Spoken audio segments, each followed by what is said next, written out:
उपाध्यक्ष महोदय, मुझे लगता है कि इस सदन में महंगाई की चर्चा अभिशप्त हो चुकी है।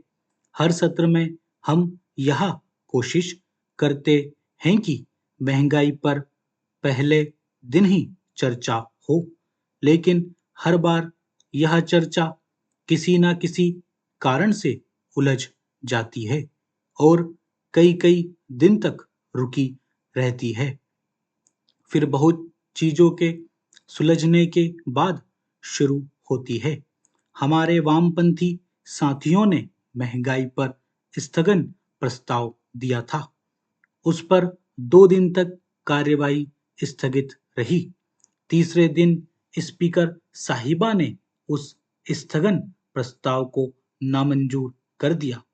उसी दिन रात को सरकार ने एक ऐसा निर्णय कर लिया जिससे समूचा विपक्ष तो उद्वेलित हुआ ही, साथ ही सरकार के सहयोगी दलों के नेता भी उस निर्णय के विरोध में खड़े हो गए और एक सप्ताह उसमें गुजर गया।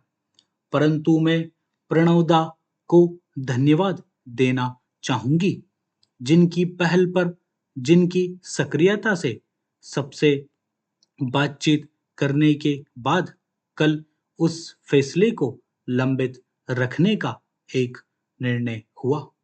यह भी तय हुआ कि सदन की कार्यवाही चले और सदन की कार्यवाही चली। बहुत पहले से हमारा स्टैंड रहा है कि 2G स्पेक्ट्रम में जो दोष अपराध श्री राजा का है, वही चिदंबरम जी का भी है। इसलिए हम प्रधानमंत्री जी से कहना चाहते हैं कि उनका भी इस्तीफा लिया जाए। लेकिन प्रधानमंत्री जी ने श्री राजा का इस्तीफा ले लिया और चिदंबरम जी का नहीं लिया। इसके लिए हम बार-बार उनके इस्तीफे की मांग करते रहे। चूंकि उसमें एक नया आयाम जुड़ा, इसलिए हमने वह मांग फिर से उठाई। उसके कारण फिर कार्यवाही बाधित हुई।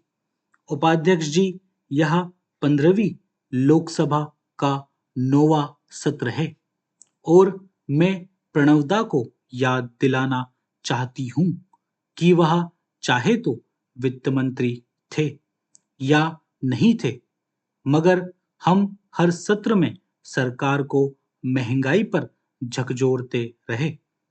परंतु पता नहीं क्या कारण है कि आम आदमी के दर्द की परवाह किए बिना आंख मीचकर और कान भींचकर यह सरकार अपनी राह पर चली जा रही है। 2 बार इस सदन में प्रस्ताव पारित हुए।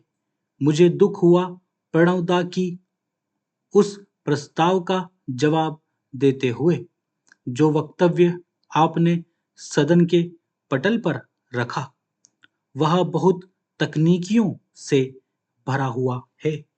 आपने महंगाई के जाल में फंसे हुए व्यक्ति को आंकड़ों के मकड़जाल में फंसाने की कोशिश की है। मैंने बहुत बार कहा है कि महंगाई से मर रहे व्यक्ति का पेट आंकड़ों से नहीं भरता, दानों से भरता है। लेकिन आप लोग बार-बार परसेंटेज में बात करके आंकड़े प्रस्तुत करते हैं। स्टॉप।